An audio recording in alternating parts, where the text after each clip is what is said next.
Hi, you might know me as that girl who makes a bunch of chainmail on TikTok, and if you know me, you know I make all of my own chainmail for my cosplays and Ren Fair looks. This past weekend, I had the amazing opportunity to be sponsored by TheRingLord, who flew me and my friend Siberia out to Toronto, Canada to attend Toronto Comic Con. The convention was so fun. We met a ton of amazing people, saw some celebrities, and of course got to show off our cosplays that we worked really hard on.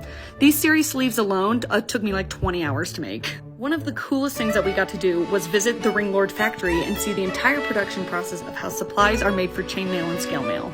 I've been ordering supplies from the TheRingLord for years, so to actually see everything in one place made me feel like I was in an episode of How It's Made. I don't know if anyone else watched that, but that was like my favorite show. I was seriously geeking out over seeing so many different types of rings, and getting to put my hand in a giant bucket of chainmail was extremely satisfying. Overall, it was such an amazing trip, and I have come home with so many new ideas for chainmail projects.